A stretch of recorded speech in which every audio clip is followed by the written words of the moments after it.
Hey guys, welcome to my channel. Today I am going to teach you different tips and tricks how to understand native speakers, because sometimes they have such accents that their speech makes no sense to us non-English native speakers. So if you're interested, please continue watching. Back to San Francisco. Our minds may change.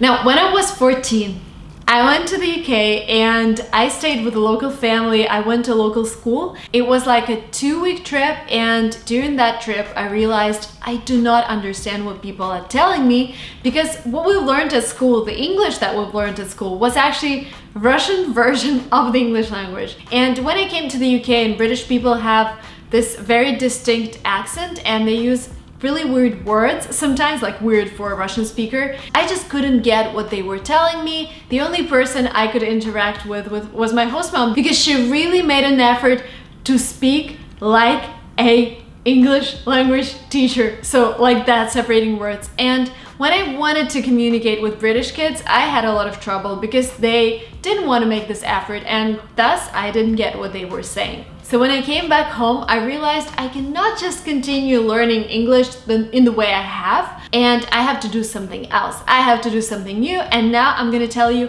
what I started to do. Tip number 1, practice listening while reading simultaneously. And you guys are very lucky, because now we have YouTube, we have Netflix, which means that you can switch on a video on YouTube, like this one. You can just switch on subtitles on this video. Films with subtitles. And read along.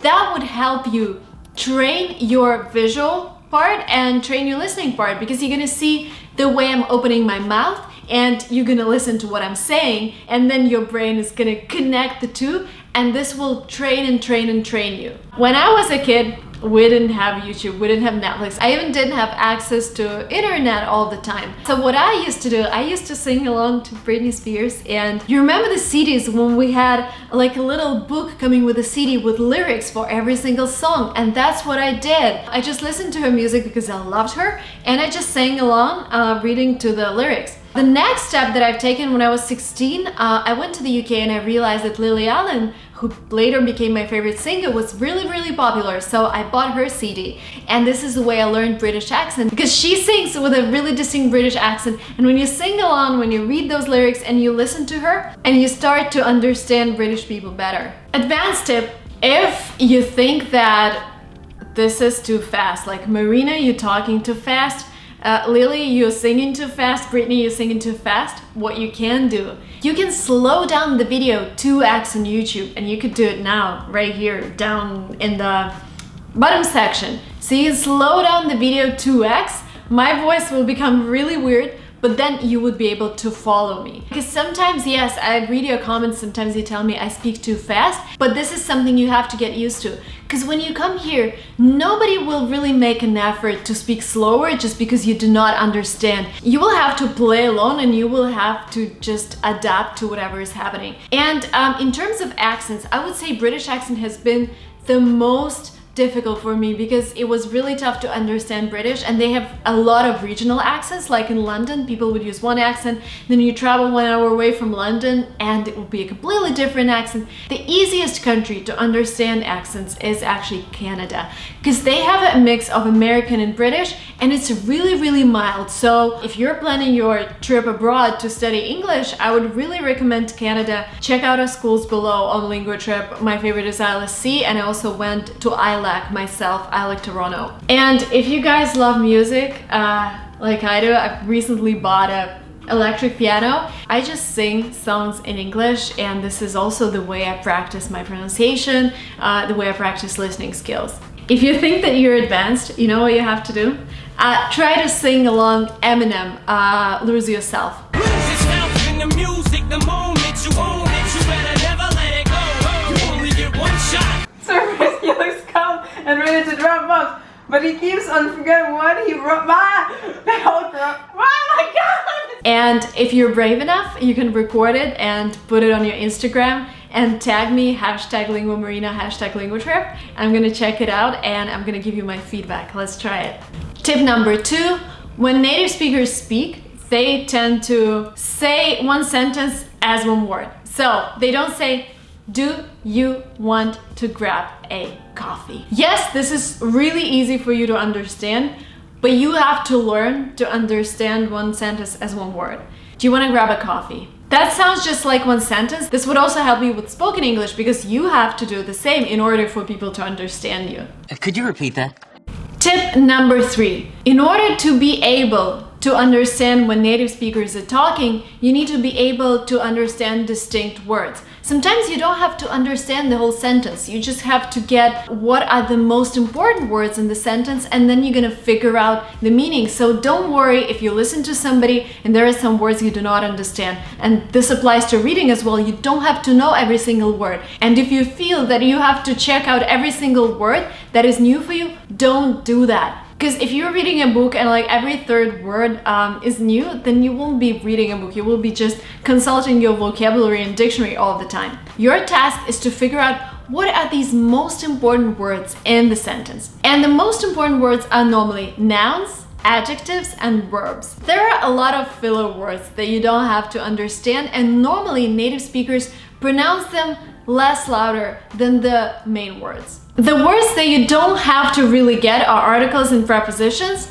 like articles a, the, and prepositions like at, on, to. If you don't get them, that's okay, and people tend to kind of swallow them, and be ready for that. Hello?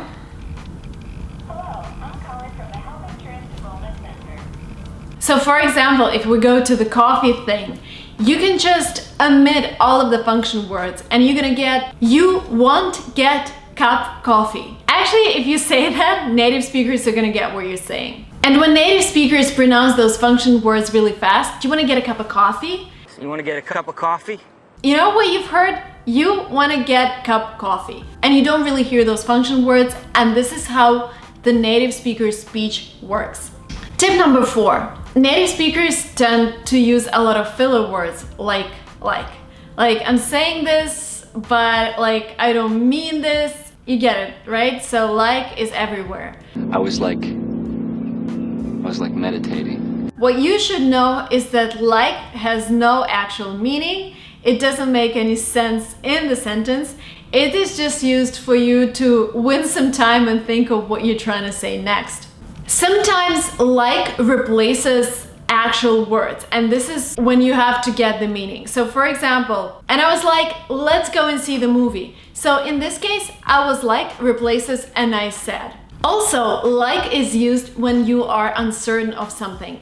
I think he's like a doctor, maybe. So you are not sure if he's a doctor. As you see, people use like all the time. Sometimes it makes sense, sometimes it doesn't. It's important for you to know what are the cases when people are using like, and this applies to many words in English, and this is why I'm teaching you a lot of idioms, a lot of slang words, so when you hear the native speaker, you will get exactly what every single word means. So write them down and remember them. Okay, and number 5, as I mentioned, there are so many accents. I would say in America, like if you travel from West Coast to the East Coast, you won't really hear the accent. I can say that something is weird about the speech, but I won't be able to tell what exactly. But if you're in the UK and you go from London to Edinburgh, oh my god, you're gonna hear it straight away. Their accents are really, really tough. First, don't panic, like it's okay. Even native speakers panic. Like when I was in Germany and I went to Zurich, people speak German in Zurich, but they speak Swiss German. I couldn't get a thing. And it's okay, it happens to native speakers as well. Normally when you come to a city, you adjust to local accent and you get the local accent. So make sure you're traveling to the right place. Because when I traveled to Great Britain, when I was 14, 15, 16, I went to those language schools and I ended up having a nice British accent when I was 21, and then I moved to America. And well, it took me maybe like 2 or 3 months to change my accent to American one. And it's okay. Just be ready that if you spend some time in a certain environment, you're gonna get the accent. And if you spend a lot of time in Scotland, for example, in a small village in Scotland, make sure that you try and sound more traditional when you're talking to people outside Scotland. Word up! My last advice for you is to expose yourself to as many accents as you can, And if you travel to a big city like New York, like Los Angeles, you're gonna meet a lot of people. And the more you talk, the more time you spend in the environment, the better you get at understanding accents. Watch as many movies and TV shows in English as you can. As I mentioned, there are several websites where you can do that. Netflix.com, you can switch on subtitles. HBO Now is my favorite because on HBO Now you can watch Silicon Valley, my favorite TV show, and Westworld, which is also a great one. So you can buy a subscription there for like $14 and you go and watch them. And of course, the best thing you can do is travel and spend a couple weeks or a couple months abroad while studying in a local language school. The link will be below. You can check out the schools, check out the pricing. We'll be happy to help you and reach your goals and dreams in English. If you love music, get yourself a piano and start playing and singing your favorite songs, sing along to your favorite singers. Please comment down below with your favorite movie that you watched in English so that other people could get some ideas what they want to watch. If you're not yet subscribed to this channel, there is a red button, please hit subscribe, and please share this video with your friends who are studying English language and struggling to understand native speakers. Please like it, and I will see you soon in the next videos. Bye! Back to